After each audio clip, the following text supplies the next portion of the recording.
ಎದಕ್ಕಾಗಿ ಕರೆದಾನಪ್ಪ ದೇವರು, ಅದನ್ನ ಹೆಂಗೆ ತಿಳ್ಕೋಬೇಕು ನಾವು ವ್ಯಕ್ತಿಗತವಾಗಿ? ನಾವು ಹೆಂಗೆ ತಿಳ್ಕೊಬೇಕಂದ್ರೆ ಹೇಳ್ತೀನಿ ನೋಡ್ರಿ, ಪ್ರಾಮುಖ್ಯವಾದ ಮಾತುಗಳು ಇವು ಬರಕರಿ. ದೇವರು ಫಸ್ಟ್ ನಮಗೆ ತಿಳಿಸ್ತಾನ, ವ್ಯಕ್ತಿಗೆ ನಾವು ಕೇಳ್ತಿರ್ತೀವಲ್ಲ, ನಮಗೆ ತಿಳಿಸ್ತಾನ, ಡೈರೆಕ್ಟಾಗಿ ತಿಳಿಸ್ತಾನ. ಹೆಂಗೆ ತಿಳಿಸ್ತಾನ ಅಂದ್ರೆ ದರ್ಶನ ಮುಖಾಂತರ ತಿಳಿಸ್ತಾನ. ದರ್ಶನ ತೋರಿಸ್ತಾನೆ ನಿನಗೆ. ನೀನು ಪ್ರಾರ್ಥನೆ ಮಾಡ್ತಿರುವಾಗ ನಿನಗೊಂದು ದರ್ಶನ ಬರ್ತದೆ, ನಿನಗೆ ಅರ್ಥ ಆಯ್ತು ಅವಾಗ ದೇವ್ರು ನನ್ನ ಹತ್ರ ಮಾತಾಡ್ತಾನಂತ. ನಿನ್ನ ದರ್ಶನ ನಿನ್ನ ಕಣ್ಣು ಮುಂದೆನೇ ದರ್ಶನ ತೋರಿಸ್ತಾನೆ ದೇವ್ರು. ಯಾಕಂದ್ರೆ ಪೌಲು ಈ ಸಂಘನ ನಾಶನ ಮಾಡ್ಬೇಕಂತ ನೋಡ್ತಿರುವಾಗ ದೇವ್ರು ದರ್ಶಿಸ್ತಾನೆ ಪೌಲನ. ದರ್ಶಿಸಿ ಏನು ಮಾಡ್ತಾನೆ, ನಿನ್ನ ಮೇಲೆ ಕರೆ ಐತೆ ಬಾ ಅಂತೇಳಿ ಕರೆದು ದೇವರು ಕೆಲಸಕ್ಕೆ ಪೌಲನ ಉಪಯೋಗಿಸ್ಕೊಂತ. ದರ್ಶನ ಮುಖಾಂತರ ಕರಿತಾನೆ ಇಲ್ಲ, ವ್ಯಕ್ತಿಗತವಾಗಿ ದರ್ಶನ ಹೇಳಿದ ಕರಿತಾನೆ ದೇವರು ನಮ್ಮನ್ನ. ಯೇಸನನ್ನು ಕೂಡ ಹಂಗೆ ಕರೆದಿರೋದು. ಯೇಸನ್ನು ಕೂಡ ಹುಚ್ಚನಾಗಿ ತಿರುಗುತ್ತಿರುವಾಗ ಯೇಸುವಿನ ಮೇಲೆ ಬೆಳಕು ಬಿದ್ದು ಆ ಬೆಳಕಿನಾಗಿದ್ದ ದೇವರು ಮಾತಾಡಿ ಕರೆದಾನ. ವ್ಯಕ್ತಿಗತವಾಗಿ ಕರೆ ಇದು. ಯೆಶಯ ಗ್ರಂಥದಲ್ಲಿ ಯೆಶಯನ ಪ್ರವಕ್ತ ಕೂಡ ದರ್ಶನ ಮುಖಾಂತರನೇ ದೇವ್ರು ಕರಿತಾನೆ. ಪರಲೋಕ ದರ್ಶನ ನೋಡ್ತಾನೆ ಯೆಶಯ. ಪರಲೋಕ ದರ್ಶನ ನೋಡಿದಾಗ ಹೇಳ್ತಾನೆ, ನನ್ನ ಸೇವೆಗೆ ಯಾರು ಓದ್ತೀರಂದ್ರೆ ಅವ್ರು ಯೆಶಯ ಹೇಳ್ತಾನೆ, ನಾನು ಓದ್ತೀನಯ್ಯ ಅಂತ ಹೇಳ್ತಾನೆ. ದರ್ಶನ ಮುಖಾಂತರ ಕರಿತಾನೆ ಒಂದು. ಎರಡನೇದು ಕನಸು ಮುಖಾಂತರ ಕರಿತಾನೆ. ಕನಸು ನಿನ್ನ ಮಕ್ಕಳ ರೀತಿಯಲ್ಲ, ಆ ಕನಸಿನಾಗ ದೇವ್ರು ನಿನ್ನ ಹತ್ರ ಮಾತಾಡ್ತಾನೆ. ಆ ಕನಸಿನಾಗ ನೀನು ಹೇಳ್ತಾನ, ನಿನ್ನ ಮೇಲೆ ಈ ಪ್ರಣಾಳಿಕೆ ಐತೆ, ನಿನ್ನ ಮೇಲೆ ಈ ಉದ್ದೇಶ ಐತೆ, ನಿನ್ನ ಮೇಲೆ ಈ ಸಂಕಲ್ಪ ಐತೆ ಅಂತೇಳಿ ಕನಸಿನಾಗ, ಆ ಕನಸು ಮುಖಾಂತರ ನಿನ್ನ ಹತ್ರ ಸ್ಪಷ್ಟವಾಗಿ ದೇವ್ರು ಮಾತಾಡ್ತಾನೆ.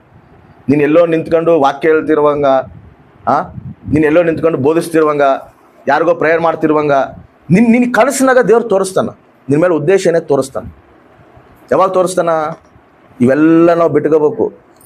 ಇವೆಲ್ಲ ನಾವು ದೇವರಿಗಾಗಿ ಸಮರ್ಪಿಸ್ಕೋಬೇಕು. ಸಮರ್ಪಿಸ್ಕೊಂಡು ಆತಗಾಗಿ ನಾವು ಜೀವಿಸ್ತಿರುವಾಗ ಈ ಒಂದು ವ್ಯಕ್ತಿಗತವಾದ ಕರೆ ಏನಾಯ್ತಲ್ಲ ನಮಗೆ ತಿಳಿಸ್ತಾನೆ. ಆಮೇನ್. ಮೊದಲನೇದೇನು? ದರ್ಶನ. ಎರಡನೇದೇನು? ಕನಸು. ಮೂರನೇದೇನು ಗೊತ್ತಾ? ಸ್ವರ ಮುಖಾಂತರ. ಸ್ವರ ಕೇಳಿಸ್ತದೆ, ದೇವ್ರ ಸ್ವರ ಕೇಳಿಸ್ತದೆ. ಸ್ವರ ಮುಖಾಂತರ ಮಾತಾಡ್ತಾನ. ಈ ಸಮುವೇಲ್ಗೆ ಸ್ವರ ಮುಖಾಂತರ ದೇವ್ರು ಮಾತಾಡ್ತಾನೆ. ಸಮುವೇಲ್ ಅಂತ ಕರೆದ್ರೆ ಓಡೋತಾನ, ಹೇಳಿ ತಗೋತಾನ ಯಾಜಕಂತಾಗ, ಏನಯ್ಯ ಕರೆದೆಯಾ ಅಂತೇಳಿ. ನಾನೇನು ಕರೆದಿಲ್ಲಲ್ಲ ನಿನ್ನ ಅಂತಾನೆ. ಸಣ್ಣ ಹುಡುಗ, ಹೌದಾ ಕರೆದಿಲ್ಲ, ಏನು ಕರೆದಿಲ್ಲ ನಾನು, ಸರಿ ಅಂತ ಹೋಗಿ ಮಕ್ಕ ಅಂತಾನೆ. ಮತ್ತೆ ಸಮುವೇಲ್ ಅಂತ ಕರಿತಾನೆ. ಮತ್ತೆ ಎದ್ದು ಓಡಿ ಬರ್ತಾನೆ, ಏನಯ್ಯ ಕರೆದೆ ಅಂತ ಹೇಳಿದ್ರೆ, ನಾನೇನು ಕರೆದಿಲ್ಲಲ್ಲ ನಿನಗೆ. ಮತ್ತೆ ಮೂರನೇ ಸಾರಿ ಕೂಡ ಮತ್ತೆ ಹೋಗಿ ಮಕ್ಕ ಅಂತಾನೆ. ಅವಾಗ ಕೂಡ ಕರಿತಾನೆ, ಸಮುವೇಲ್ ಅಂತ ದೇವ್ರು ಕರಿತಾನೆ. ಮತ್ತೆ ಹೋಗ್ತಾನೆ ಆ ಯಾಜಕಲ್ಲಿ. ಅವಾಗ ಯಾಜಕ ಅರ್ಥ ಆಗುತ್ತೆ, ನಾನು ಕರೆದಿಲ್ಲ, ದೇವರೇ ಕರಿತಾರೆ. ಇವಾಗ ಏನಾನ ಆ ವಾಯ್ಸ್ ಬಂದದ್ದು ಕೇಳ್ದಾನೆ ಅಂದರೆ, ಚಿತ್ತಮ್ ತಂದೆ ಏನು ಹೇಳಂತ ಕೇಳು, ಅವ್ರು ಹೇಳ್ತಾನೆ ನಿನಗೆ. ಸ್ವರ ಮುಖಾಂತರ ಮಾತಾಡ್ತಾನೆ. ಅವಾಗ ಹೇಳ್ತಾನೆ, ಇವಾಗ ಹಿಂಗೆ ಐತೆ ನೋಡು, ಆ ಪ್ರವಕ್ತಗೆ ಹಿಂಗೆ ಮಾಡ್ತಾಯಿದ್ದೀನಿ ನಾನು, ಸರಿಪಡಿಸ್ಕೊಂತ ಹೇಳಂತೇಳಿ ಆ ಮಾತು ಹೇಳಿದ್ದನ್ನ ಹೋಗಿ ಪ್ರವಕ್ತಗೆ ಹೇಳ್ತಾನೆ. ಅಂದರೆ ನಿನ್ನ ಪ್ರವಕ್ತಾಗಿ ನಾನು ಏನು ನೇಮಿಸ್ತಾ ಇದ್ದೀನಿ, ನಾನು ಏನು ಹೇಳ್ತೀನಿ, ನೀನು ಹೋಗಿ ಪ್ರಜೆಗಳಿಗೆ ಹೇಳ್ಬೇಕು. ನಿನ್ನ ಮೇಲೆ ಉದ್ದೇಶ ಏನಿದೆ ಗೊತ್ತಾ? ನಿನ್ನ ಪ್ರವಕ್ತನಾಗಿ ನಾನು ಮಾಡ್ತಾಯಿದ್ದೀನಿ. ಸ್ವರ ಮುಖಾಂತರ ಮಾತಾಡ್ತಾನೆ. ಅಮ್ಮ ಕೂಡ ದರ್ಶನ ಅದೇ, ಸ್ವರ ಮುಖಾಂತರನೇ ಮಾತಾಡೋದು. ಡೈರೆಕ್ಟ್ ಸ್ವರ ಅಮ್ಮನ ಹತ್ರ ದೇವ್ರು ಮಾತಾಡಿರೋದು. ನನ್ನ ಮೇಲೆ ದೇವ್ರ ಉದ್ದೇಶ ಇರೋದು ಅಮ್ಮಗೆ ಸ್ವರ ಮುಖಾಂತರನೇ ಕೇಳಿರೋದು. ಗೌತಮ್ ಮೇಲೆ ಇದು ಉದ್ದೇಶ ಐತೆ ಅಂತೇಳಿ. ಹಂಗ ಸ್ವರಲ್ಲಿದ್ದ ಕೂಡ ದೇವರು ಮಾತಾಡ್ತಾರೆ. ಕನಸು ಮುಖಾಂತರ ಕೂಡ ಯೋಸೆಫ್ಗೆ ಕನಸು ಮುಖಾಂತರನೇ ಮಾತಾಡೋದು. ಹೌದಾ? ನಿನ್ನ ಆಶೀರ್ವದಿಸ್ತೀನಯ್ಯ, ನಿಮ್ಮ ಅಣ್ಣ ತಮ್ಮರು, ನಿಮ್ಮ ಅಪ್ಪ, ನೀವೆಲ್ಲರೂ ಕೂಡ ನಿನ್ನ ಮುಂದೆ ಸಾಷ್ಟಾಂಗ ಪಡ್ತಾರೆ, ನೀನೇ ಅವ್ರನ್ನ ಪೋಷಿಸ್ತೀಯ ಅಂತ ಹೇಳ್ತಾನೆ. ಕನಸು ಮುಖಾಂತರ ತಿಳಿಸ್ತಾನೆ. ಅದು ಒಂದಿನ ಅದೇ ಆತದೆ, ಎಲ್ಲರನ್ನ ಪೋಷಿಸೋಣ ಆತನ. ಒಂದು ದರ್ಶನ ಮುಖಾಂತರ ತಿಳಿಸ್ತಾನ, ಒಂದು ಕನಸು ಮುಖಾಂತರ ತಿಳಿಸ್ತಾನ, ಒಂದು ಸ್ವರ ಮುಖಾಂತರ ತಿಳಿಸ್ತಾನೆ. ಇದು ನಾವು ಗ್ರಹಿಸ್ಬೇಕು. ಇದು ಯಾವಾಗ ತಿಳಿಸ್ತಾನ? ನಮ್ಮನ್ನು ನಾವು ಆತಕ್ಕೆ ಸಮರ್ಪಿಸ್ಕೋಬೇಕು. ನಮ್ಮ ಪಾಪನೆಲ್ಲ ಬಿಡಬೇಕು. ನಾನು ಪರಿಶುದ್ಧನಾಗಿದ್ದೀನಿ, ನೀನು ಪರಿಶುದ್ಧನಾಗಿ ಜೀವಿಸಂತೇಳಿ ಅದಕ್ಕೆ ಕಟ್ಟುಪಡಬೇಕು. ಅವಾಗ ಏನು ಮಾಡ್ತಾನೆ ಗೊತ್ತಾ? ನಮ್ಮ ಮೇಲಿರೋಂಥ ಉದ್ದೇಶನ ಚಿಲೆಪಡಿಸ್ತಾನ. ಸಪ್ರೇಟ್ ಆಗಂತಾನ, ಸಪ್ರೇಟ್ ಆಗು. ಇಲ್ಲ ಪ್ರಭಾ, ನಾನು ಮತ್ತೆ ಪಾಪದಲ್ಲಿ ಇರ್ತೀನಿ, ನಾನು ಅದು ಕೆಲಸ ಮಾಡ್ತೀನಿ, ನಾನು ಇದನ್ನು ಮಾಡ್ತೀನಿ ಅಂದರೆ ದೇವ್ರ ಉದ್ದೇಶ ನಿನ್ನಲ್ಲಿ ಗೊತ್ತೇ ಆಗೋದಿಲ್ಲ. ನೀನು ಹೆಂಗೆ ನೆರವೇರ್ಸಕ್ಕೆ ಇನ್ನೇನದು? ಹೌದಾ ಇಲ್ಲ? ನೆರವೇರ್ಸೋ ದೂರ. ನಿನಗೆ ಗೊತ್ತೇ ಆಗಿಲ್ಲ, ನೀನೇನು ನೆರವೇರಿಸ್ತಿ ದೇವ್ರ ಚಿತ್ತನ? ಹೌದಾ ಇಲ್ಲ? ಸಪ್ರೇಟ್ ಆಗ್ಬೇಕು, ದೂರ ಮಾಡ್ಕೋಬೇಕು, ಏಕಾಂತವಾಗಿ ಬರ್ಬೇಕು. ದೇವ್ರ ತಲೆ ಏಕಾಂತವಾಗಿ ಬರ್ಬೇಕು, ಬಿಟ್ಬಿಡ್ಬೇಕು. ಶ್ಲೋಕ ಗೀತೆ ಎಲ್ಲ ಬೇಡ, ನನಗೆ ಸಾಕು, ನೋಡ್ಬಿಟ್ಟಿನಿ, ಎಲ್ಲ ನೋಡ್ಬಿಟ್ಟಿನಿ, ಬೇಡ. ನಿನ್ನ ಸನ್ನಿಧಿನಲ್ಲಿ ಕುತ್ಕೋಬೇಕು. ನಾನು ನಿನ್ನ ಸ್ವರ ಕೇಳ್ಬೇಕು, ನಿನ್ನ ಮಾತು ಕೇಳ್ಬೇಕು, ನಿನ್ನ ದರ್ಶನ ನೋಡ್ಬೇಕು. ಹೆಚ್ಚಾಗಿ ವಾಕ್ಯ ಧ್ಯಾನ ಮಾಡಬೇಕು, ಬೈಬಲ್ ಓದ್ಬೇಕು, ವಾಕ್ಯ ಧ್ಯಾನ ಮಾಡಬೇಕು. ನಾನು ಹಂಗೆ ಮಾಡ್ತಿದ್ದು. ಏನು ಮಾಡ್ತಿದ್ದು ಗೊತ್ತಾ, ಎಲ್ಲರನ್ನ ಬಿಟ್ಟು ಊಟ ಮಾಡಿ ನಾನು ಕುತ್ಕೊಂಡಿನಂದರೆ ಬೈಬಲ್ ಓದಕ್ಕ ಬೆಳಿಗ್ಗೆ ಆಗ್ಬಿಡ್ತಿತ್ತು. 10 ಗಂಟೆಗೆ ಕುತ್ಕೊಂಡಿನಂದರೆ 11, 12, 1, 2, 3, 4, 5 ಗಂಟೆಗೆ ಸ್ತುತಿ ಪ್ರಾರ್ಥನೆ ಮಾಡಿಕೊಂಡು 6, 6:30 ಮಕ್ಕಂತಿದ್ದೆ. ರಾತ್ರೆಲ್ಲ ಓದೋದೇ ಬೈಬಲ್. ತಿಳ್ಕೋಬೇಕು, ದೇವ್ರ ಬಗ್ಗೆ ತಿಳ್ಕೋಬೇಕು, ಆಸಕ್ತಿ ಬೆಳೆಸ್ಕೋಬೇಕು, ದೇವ್ರನ್ನ ನಾನು ಇನ್ನೂ ಕನೆಕ್ಟ್ ಆಗ್ಬೇಕು, ದೇವ್ರಿಗೆ ಕನೆಕ್ಟ್ ಆಗ್ಬೇಕು, ಸಪ್ರೇಟ್ ಆಗ್ಬೇಕು. ನೀನು ಯಾವಾಗ ಲೋಕಕ್ಕೆ ಬಿಟ್ಟು ದೇವ್ರಿಗೆ ಸಪ್ರೇಟ್ ಆಗಿ ನೀನು ದೇವ್ರ ತರ ಬರ್ತೀವೋ ಅವಾಗ ಆತ ನಮ್ಮ ಮೇಲೆ ಉದ್ದೇಶ ತಿಳಿಸೋಕೆ ಪ್ರಾರಂಭಿಸ್ತಾನೆ. ಆಮೇಲೆ ನಾವು ಎಲ್ಲ ನಡ್ಕಾಂತ ಎಲ್ಲದನ್ನಾಗ ಇದ್ದೀವಿ ಅನ್ಕೋ, ದೇವ್ರ ಉದ್ದೇಶ ನಮ್ಮ ಜೀವಿತದಲ್ಲಿ ಗೊತ್ತಾಗೋದಿಲ್ಲ. ಅದೇ ರೀತಿಯಲ್ಲಿ ಎರಡನೇದಾಗ ಏನು ಮಾಡ್ತಾನೆ ಗೊತ್ತಾ, ಸೇವಕರಿಂದ ಕೂಡ ತಿಳಿಸ್ತಾನೆ. ಒಂದು ವ್ಯಕ್ತಿಗತವಾಗಿ ತಿಳಿಸ್ತಾನೆ. ಹೆಂಗ ನಮಗೆ ದರ್ಶನ ಮುಖಾಂತರ, ಕನಸು ಮುಖಾಂತರ, ಸ್ವರ ಮುಖಾಂತರ ತಿಳಿಸ್ತಾನೆ. ಎರಡನೇದು ಹೆಂಗೆ ತಿಳಿಸ್ತಾನೆ ಅಂದರೆ ಸೇವಕರ ಮುಖಾಂತರ ತಿಳಿಸ್ತಾನೆ. ಸೇವಕರಿಗೆ ದರ್ಶನ ಕೊಡ್ತಾನೆ. ಸೇವಕರು ಹೇಳ್ತಾರೆ ಅವಾಗ, ನಿನ್ನ ಮೇಲೆ ಇದು ಉದ್ದೇಶ ಐತೆ ನೋಡು, ನಿನ್ನ ಮೇಲೆ ಸಂಕಲ್ಪ ಐತೆ ನೋಡು ಅಂತ ತಿಳಿಸ್ತಾನೆ. ಸೇವಕರು ಬಂದು ಹೇಳ್ತಾರೆ ಅವಾಗೆ, ದೇವ್ರು ನಿನಗೆ ಈ ರೀತಿ ಮಾಡಂತಿಲ್ಲ, ನಿನ್ನ ಮೇಲೆ ಉದ್ದೇಶ ಐತೆ ಅಂತೇಳಿ ಗೊತ್ತಾಗುತ್ತೆ. ಯಾವಾಗ ಗೊತ್ತಾಗುತ್ತೆ? ಅದಕ್ಕೆ ನಾವೇನಾಗಿರ್ಬೇಕು, ಎಲ್ಲದನ್ನು ನಾವು ಸಮರ್ಪಿಸ್ಕೊಂಡಿರ್ಬೇಕು. ನಮ್ಮನ್ನು ನಾವು ದಿನ ಸರಿಪಡಿಸ್ಕೋಬೇಕು.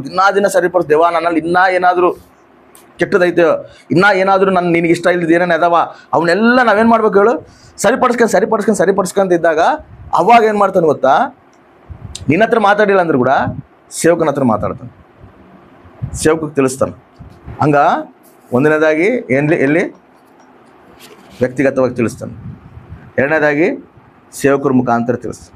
ಸಾಮ್ಯವೇಲ್ ಕೂಡ ದಾವೀದು ದೇವ್ರ ಉದ್ದೇಶ ದಾವೀದ್ ಮೇಲೆ ಐತೆ ಅಂತೇಳಿ ಯಾರು ತಿಳಿಸ್ತಾರೆ ಹೋಗಿ? ಸಾಮ್ಯವೇಲ್ ಹೇಳ್ತಾನ, ಸಾಮ್ಯವೇಲ್ ನೀನು ಹೋಗು, ಅಲ್ಲಿ ನನ್ನ ಸೇವಕನದಾನ, ಹೋಗಿ ಅವನ್ನ ಅಭಿಷೇಕಿಸು ದಾವೀದ್ನ. ಹೌದಲ್ಲ? ಪ್ರವಕ್ತ ಮುಖಾಂತರ ಕಳಿಸ್ತಾನ, ನಾನು ಅದನ್ನ ಏರ್ಪಾಡು ಮಾಡ್ಕೊಂಡಿನಿ ದಾವೀದ್ನ ರಾಜನಾಗಿ ಅಂತೇಳಿ ಹೇಳಿದಾಗ ಸರಿ ಅಂತೇಳಿ ಏನು ಮಾಡ್ತಾನೆ, ಹೋಗಿ ಅಭಿಷೇಕಿಸ್ತಾನೆ. ಹಂಗೆ ಮೂರನೇದಾಗಿ ಹೆಂಗಪ್ಪ ನಮ್ಮ ಮೇಲೆ ದೇವ್ರ ಉದ್ದೇಶ ನಮ್ಮ ಪಟ್ಲ ಏನಾಯ್ತು ಅಂತ ಹೆಂಗೆ ತಿಳಿಸ್ತಾನೆ ಅಂದರೆ, ನಮ್ಮಲ್ಲಿ ವಿಪರೀತವಾದ ಭಾರ ಹುಟ್ಟಿಸ್ತಾನೆ, ಆಸಕ್ತಿ ಹುಟ್ಟಿಸ್ತಾನೆ. ಏನು ಹೇಳು, ನಾನು ದೇವ್ರ ಸಲ ಕೆಲಸ ಮಾಡಬೇಕು, ನಾನು ದೇವ್ರ ಸಲ ಏನೋ ಒಂದು ಆಡಬಡ್ಬೇಕು, ನಾನು ಹಂಗೆ ಇರಬಾರ್ದು.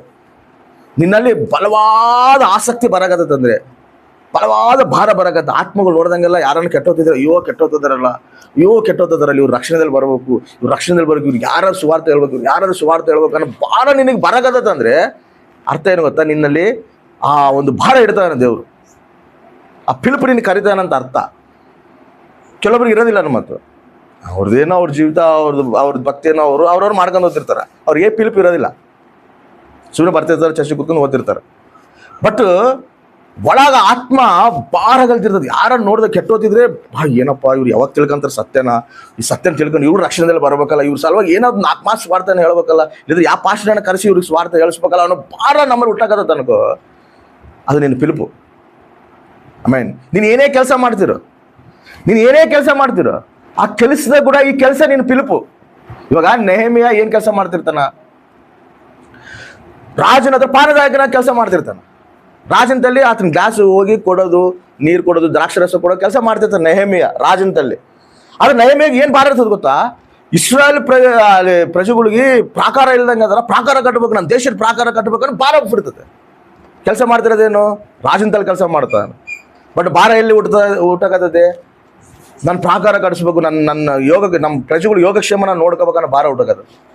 ಈ ಕೆಲಸ ಮಾಡ್ಕೊಂತೂ ಏನು ಮಾಡ್ತಾನ, ಆ ಕೆಲಸ ಕೂಡ ಪೂರ್ತಿ ಮಾಡಿಸ್ತಾನ ದೇವ್ರು. ಆಮೇಲೆ ಹೋಗಿ ಕೇಳ್ತಾನ, ನನಗೆ ಭಾರ ಆಗದಯ್ಯ. ಲಾಸ್ಟಿಗೆ ರಾಜನೇ ನೋಡ್ತಾನ, ಎದಕ್ಕೆ ನಿನ್ನ ಮಗ ಹಂಗೈತೆ ಅಂತೇಳಿ.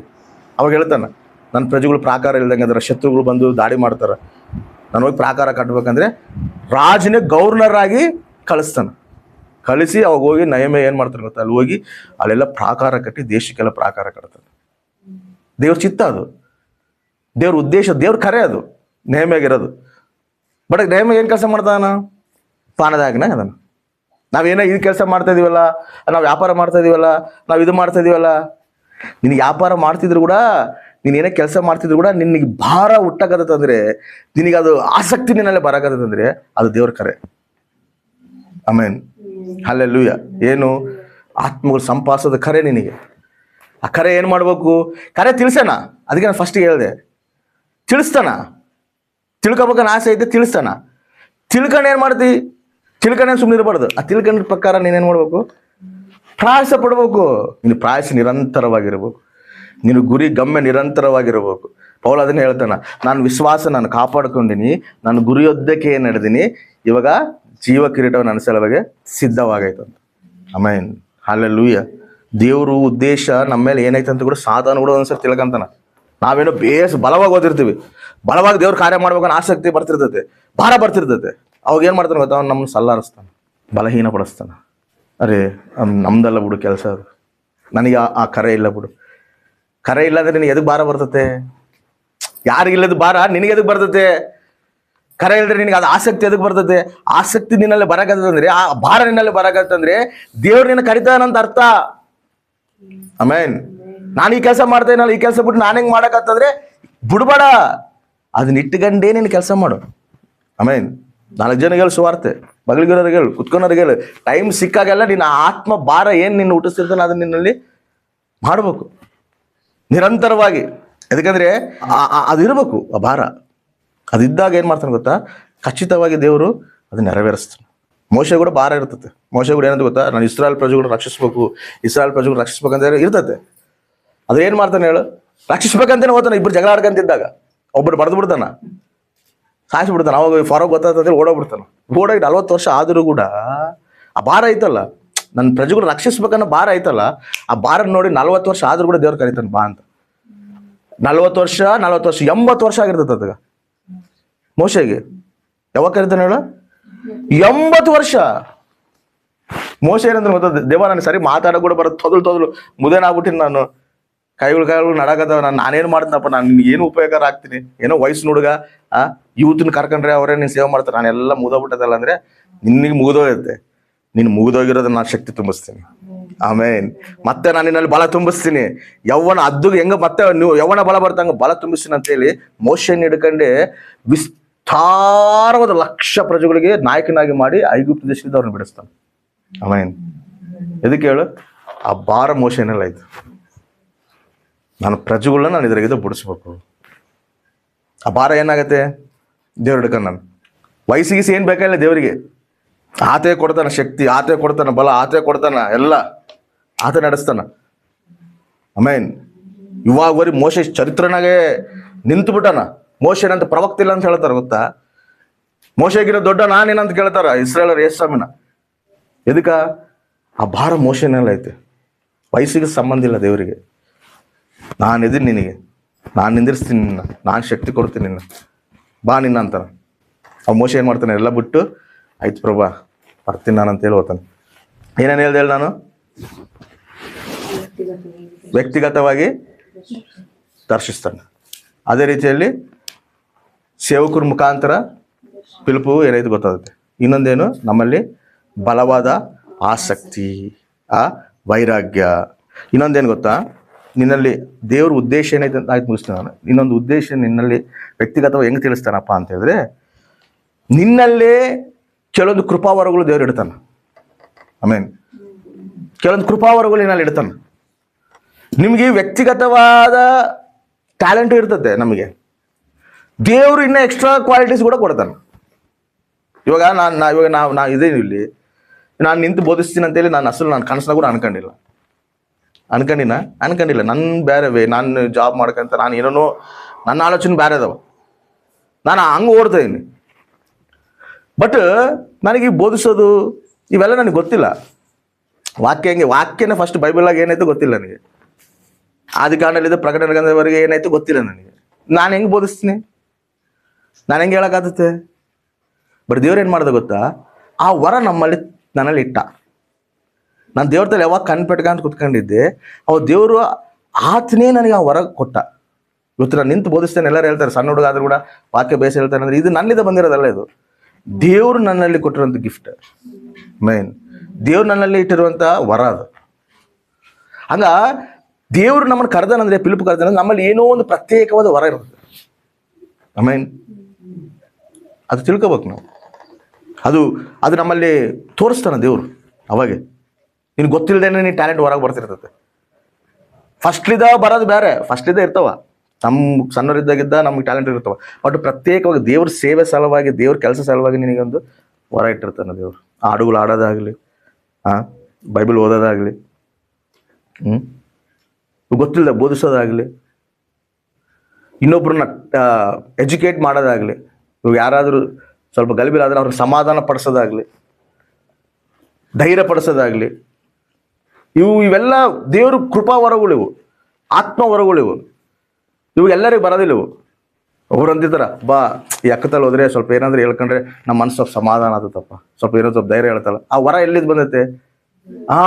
ಎಲ್ಲರದಾಗ ಹೋಗಕ್ಕೆ ಆತತ್ತಂಗ. ಒಬ್ಬೊಬ್ರು ನಮ್ಮ ಬಾಧನೆ ಕೇಳೋದಿಲ್ಲ. ಫಸ್ಟ್ ಆಫ್ ಆಲ್ ನಮ್ಮ ಬಾಧೆ ಕಿವಿಯಾಗೆ ಇಡ್ಸ್ಕೊಳೋದಿಲ್ಲ ಅವರು. ಅದು ಕೇಳಿ ಅವ್ರು ಅರ್ಥ ಮಾಡ್ಕೊಂಡು ಅವ್ರಿಗೆ ಧೈರ್ಯ ಹೇಳಿ, ಹಂಗಲ್ಲ ಹಿಂಗಲ್ಲ ಹಿಂಗ ಅಂತೇಳಿ ಅವ್ರು ಹೇಳಿ ಅವ್ರನ್ನ ಸರಿಯಾದ ಮಾರ್ಗದಲ್ಲಿ ನಡೆಸ್ತಾರೆ. ಅದು ವರ. ಅದು ಆಮೇನ್. ಅದು ದೇವ್ರ ಪಿಲುಪ್. ಅದು ಏನು ಪಿಲುಪ್ ಅಂದರೆ, ಹಿಂಗೆ ಒಬ್ಬೊಬ್ರು ಬಲಹೀನರಿದ್ದನ್ನು ಅವ್ರು ಬಲಪಡಿಸಿ, ಗಲಿಬಿಲಿ ಆಗೋರನ್ನ ಅವ್ರು ಸಮಾಧಾನ ಪಡಿಸಿ, ಇದು ದೇವರು ನಿನ್ನಲ್ಲಿ ಇಟ್ಟಿರುವಂಥ ಚಿತ್ತ. ಇದು ಸಮಾಧಾನ ಪಡಿಸೋದೇ ನಿನಗೊಂದು ಪಿಲುಪು, ಒಬ್ಬರನ್ನ ಧೈರ್ಯ ಪಡಿಸೋದೇ ನಿನಗೊಂದು ಪಿಲುಪು. ಖರೆ ಇದು ದೇವ್ರು ಕೊಟ್ಟಿರೋ ಕೃಪಾವರ. ಇದು ಲಾಸ್ಟ್ನದಾಗ ಏನಂತ ಗೊತ್ತಾ, ನಾವು ಹೋಗ್ತಿರೋ ಮಾರ್ಗಗಳು ಏನಾಗ್ತದೆ ಗೊತ್ತಾ, ಒಂದು ಮುಚ್ತಾನ, ಒಂದು ತೆರಿತಾನ. ಆತೆ ಮುಚ್ತಾನ. ನಾವೇನು ಮಾಡೋಕೆ ಹೋಗ್ತಿರ್ತೀವೋ ದ್ವಾರಗಳೆಲ್ಲ ಆತೆ ಮುಚ್ತಾನೆ. ನಾವೇನು ಪ್ರಯಾಸ ಪಡೋಕೆ ಹೋಗ್ತಿರ್ತೀವೋ ದ್ವಾರಗಳೆಲ್ಲ ಆತೆ ಮುಚ್ತಾನೆ. ಅವಾಗ ಗೊತ್ತಾಗುತ್ತೆ ನಿನಗೆ, ಏನು ಪ್ರಭು, ಏನು ಮಾಡೋಕ್ಕೋದ್ರು ಕೂಡ ಆಟಂಕ, ಏನು ಮಾಡೋಕ್ಕೋದ್ರು ಕೂಡ ಮುಂದುವರಿವಲ್ದಲ್ಲ ಇದು. ಎದಕ್ಕೆ ಹೇಳು? ಆತ ಬೇರೆ ದ್ವಾರ ತೆರೆದಾನ, ನಾವು ಯಾವುದೋ ದ್ವಾರಗಳು ಓದ್ತಿರ್ತೀವಿ. ಮತ್ತೆ ನನಗೆ ಹಂಗೆ, ನಾನು ಕಂಪ್ನಿಗೆ ಹೋಗಿ ಜಾಬ್ ಮಾಡ್ತಿದ್ದೆ. ಅಲ್ಲಿ ಜಾಬ್ ಮಾಡ್ಕೊಂಡು ಮತ್ತೆ ನಂದ್ಯಾಳಿಗೆ ಹೋಗಿ ಅಲ್ಲಿ ಬ್ಯಾಂಕ್ ಕೋಚಿಂಗ್ ಅಂತ ಅಲ್ಲಿ ಹೋದೆ. ಅಲ್ಲಿ ದ್ವಾರ ಮುಚ್ಚಿದ. ನಾನು ನಿಜವಲ್ಲ ಅಂದರೆ ನಾನು ಹಂಗೆ ಕಂಟಿನ್ಯೂ ಮಾಡಿದ್ರೆ ಇಷ್ಟುವರೆಗೆ ನಾನು ಜಾಬ್ನಾಗ ಇರ್ತಿದ್ದೆ. ಬರೀ ಒಂದು ಮಾರ್ಕ್ನಾಗ ಹೋಗಿದ್ದೆ ನಾನು. ಅವಾಗೇ ಇದು ಕೂಡಲ್ಲ, ಬ್ಯಾಂಕ್ನಲ್ಲಿ ಪ್ರಾವಿಷನ್ ಆಫೀಸರ್ ಪೋಸ್ಟ್ ನನಗೆ ಸೆಲೆಕ್ಟ್ ಆಗೋದು ಮಿಸ್ ಆಯ್ತು ನನಗೆ. ಏನು ಪ್ರಭಾ, ಇಷ್ಟೆಲ್ಲ ಕಷ್ಟಪಟ್ಟು ಕೂಡ ಏನಾದರೂ ದ್ವಾರ ಮುಚ್ತಾನ ಅಲ್ಲಿ. ಇದೇನೋ ಬೇಡ ಬಿಡ ಅಂತೇಳಿ ಹೋಗಿ ಜಾಬ್ಗೆ ಹೋದೆ. ಅಲ್ಲಿ ಸ್ವಲ್ಪ ದಿನ ಜಾಬ್ ಮಾಡಿದೆ. ಅಲ್ಲಿ ಬ್ಯಾಡ ಅನ್ಕೊಂಡು ಮತ್ತೆ ಡಬಲ್ ಸ್ಟಡಿ ಮಾಡ್ಕೊಂಡು ದೇವ್ರದಾಗನ ಮಾಡ್ಕೋಣ ಅಂತೇಳಿ ಹಂಗೆ ಅನ್ಕೊಂಡೆ. ಆಮೇಲೆ ಮತ್ತೆ ಏನು ಮಾಡಿದೆ, ಮತ್ತೆ ಜಾಬ್ಗೆ ಹೋಗೋಣ, ಮತ್ತೆ ಜಾಬ್ ಹೋಗಿ ಹೋದ್ರೆ ಮತ್ತೆ ಹೊಸಪೇಟೆಗೆ ಹೋದೆ. ಮತ್ತೆ ಹೊಸಪೇಟೆಗೆ ಹೋಗಿ ಜಾಬ್ ಮಾಡಿದೆ. ಮತ್ತೆ ಅಲ್ಲಿ ದ್ವಾರಗಳು ಕ್ಲೋಸು. ಏನಪ್ಪ ಇದು, ಎಲ್ಲಿಗೆ ಹೋದ್ರು ಕೂಡ ಕ್ಲೋಸ್ ಆಗತ್ತವ ದ್ವಾರ. ಯಾಕಂದ್ರೆ ಇವ್ ನೋಡಿ, ಯಾರನ್ನ ಬೇರೆ ಜಾಬ್ ಮಾಡ್ತಿರ್ತಾರೆ, ಅವ್ರು ಓದ್ತಿರ್ತಾರೆ ಅದ್ರಾಗ. ನನ್ನ ಫ್ರೆಂಡ್ಸ್ ಎಲ್ಲ ಜಾಬ್ ಮಾಡೋರೆಲ್ಲ ಅದನ್ನಾಗಿ ಕಂಟಿನ್ಯೂ ಆಗ್ಯಾರ. ನನಗೆ ಅಸಲು ಅದ್ರ ಕಂಟಿನ್ಯೂ ಆಗಿಬಿಟ್ಟಿಲ್ಲ ದೇವರು. ಇದೇನು ಪ್ರಭು ಅಂತ ದ್ವಾರ ಎಲ್ಲಿ ತೆರೆದಾನತ? ಹಿಂಗೆ ತೆರೆದಾನ. ಆಮೇಲೆ ಇಲ್ಲಿ ನಿಂತ್ಕೊಂಡು ಬೋಧಿಸುವಂಥದ್ದು ದ್ವಾರ ಆತ ತೆರೆದಿದ್ರೆ, ನಾನು ಯಾವುದೋ ದ್ವಾರನಲ್ಲಿ ಓಡ್ತಾ ಇದೀನಿ, ಅಲ್ಲಿ ಮುಚ್ತದಾನ ಅಂದ್ರೆ ಅಲ್ಲಿ ಅರ್ಥ ಏನು ಗೊತ್ತಾ? ಇದು ನಿನ್ನ ಚಿತ್ತ ಅಲ್ಲ, ನಿನ್ನ ಮೇಲೆ ಇಟ್ಟಿರೋ ಉದ್ದೇಶ ಅಲ್ಲ ಇದು. ನಿನ್ನ ಮೇಲೆ ಬೇರೆ ಸಂಕಲ್ಪ ಐತೆ ನನಗೆ. ಆಮೇಲೆ ಉನ್ನತವಾದ ಸಂಕಲ್ಪ ಐತೆ. ಆ ದ್ವಾರ ತೆರೆದಿನಿ ನಿನಗೆ, ಅಲ್ಲಿಗೆ ಬಾ, ಅಲ್ಲಿ ನಿಂತ್ಗ, ನಾನು ನಡೆಸ್ತೀನಿ ಅಂತೇಳಿ ಕರಿತಿರ್ತಾನೆ. ಅದನ್ನ ಅರ್ಥ ಮಾಡ್ಕೋಬೇಕು. ಅರ್ಥ ಮಾಡ್ಕೊಂಡಿಲ್ದಾಗ ಅದ್ರಾಗೆ ಹೋರಾಡಿ ಅನ್ಕೋ, ಎಲ್ಲಿ ಹೋದ್ರು ಕೂಡ ದ್ವಾರ ಕ್ಲೋಸೇ ನಿನಗೆ. ಇದು ಕೂಡ ದೇವ್ರ ಪಿಲುಪು. ಖರೆ ಇದು ಗೊತ್ತು ಮಾಡ್ಕೋಬೇಕು ನಾವು. ಎಷ್ಟು ಪ್ರಯಾಸ ಪಡ್ತಿರ್ತೀವಿ, ಸಕ್ಸಸ್ ಬರೋದಿಲ್ಲ. ಎಷ್ಟು ಪ್ರಯಾಸ ಪಡ್ತಿದ್ದೀವಿ, ಅದ್ರಾಗ ಅಭಿವೃದ್ಧಿ ಬರೋದಿಲ್ಲ. ಅರ್ಥ ಏನು ಹೇಳು? ಏನು ಪ್ರಭು, ಏನು ಮಾಡ್ಬೇಕು? ಅದಲ್ಲ ನಿಂದು ಪಿಲುಪು. ದ್ವಾರ ಇನ್ನೊಂದು ತೆರೆದಿರ್ತಾನೆ. ಆ ದ್ವಾರಕ್ಕೆ ನಾವು ಲೋಬಟ್ಟಿವಿ ಅನ್ಕೋ, ಅವಾಗ ಕರೀತಾರೆ ದ್ವಾರಗಳು. ಬಬ್ಬ ನಿನ್ನ ಜೀವಿತ ಹೆಂಗಿರ್ತದಂದ್ರೆ ಆಶೀರ್ವಾದ ನಿನ್ನ ಜೀವಿತ ನೋಡ್ತಿರ್ತಿ. ನೀನೆಲ್ಲ ನೋಡೋದು, ಜನಗಳು ನೋಡ್ತಿರ್ತಾರೆ ನಿನ್ನ ಆಶೀರ್ವಾದ. ಆಮೇನ್. ಅವ್ರ ಮನೆ ಪಡಿಸ್ತಾರ ದೇವ್ರನ್ನ. ಏನಪ್ಪ ಇವರು ಹೆಂಗಿದ್ದು ಹೆಂಗೆ ತಿರ್ಸ್ತಾನ ದೇವ್ರು. ಮಲ್ಪು ಎದಕ್ಕೆ ತಿರ್ಸ್ತಾನಂದ್ರೆ, ಎದಕ್ಕೆ ತಿರ್ಸ್ತಾನ ಗೊತ್ತಾ? ಅಲ್ಲಿ ದ್ವಾರಗಳು ಮುಚ್ಚನ, ಇಲ್ಲಿ ದ್ವಾರಗಳು ತೆರೆದಾನ. ಹಲ್ಲೆಲೂಯಾ. ಅದು ಹಂಗ ಕೆಲವೊಂದು ಟೈಮ್ನಲ್ಲಿ ಮುಚ್ತಿರ್ತಾನ, ನಾವು ಮುಚ್ಚಾರ ಅರ್ಥ ಮಾಡ್ಕೊಂಬಿಡ್ಬೇಕು. ಅವಾಗ ಇದೇನೋ ಹೋಗಂಗೆಲ್ಲ ಆತಂಕ ಬರಕತ್ತಂದ್ರೆ ದೇವ್ರ ಚಿತ್ತ ಅಲ್ಲ. ದೇವ್ರ ಪ್ರಣಾಳಿಕೆ ನನ್ನ ದೇಶದಲ್ಲಿ ಬೇರೆ ಐತಿ. ತಾತ್ಕಾಲಿಕವಾದ ಎದಕ್ಕೆ ನೀನು ಹೋರಾಡ್ತಾ ಇದ್ದಿ? ಶಾಶ್ವತವಾದ ರಾಜ್ಯನ ಕಟ್ಟಕ್ಕೆ ನಾನು ಕರಿತಾ ಇದ್ದೀನಯ್ಯ. ನನ್ನ ಕೈಯಲ್ಲಿ ಬಾ, ನಿನ್ನ ಬಲವಾದ ಸಾಧನೆಯಾಗಿ ನಾನು ಹೊರಗೆ ಇವತ್ತು ಅದೇ ರೀತಿನಲ್ಲಿ ದೇವ್ರನ್ನ ಹಿಡ್ಕೊಂಡು ಎಲ್ಲಿ ನಿಂತು ನಾವು ಸ್ವಾರ್ಥೆಯಲ್ಲಿ ಎಲ್ಲಿ ನಿಂತು ಪ್ರಾಕ್ಟೀಸ್ ಕೂಡ ಅಲ್ಲಿ ಆಶೀರ್ವಾದಕರವಾಗಿ ದೇವ್ರು ನಡೆಸ್ತಾರೆ. ಆಮೇಲೆ ಇದು ಮನುಷ್ಯರಲ್ಲಿದ್ದು ಆಗಿರೋದಲ್ಲ, ಇದು ದೇವ್ರು ನಡೆಸ್ತಾನೆ. ಆಮೇಲೆ ಹಲ್ಲೆಲೂಯಾ.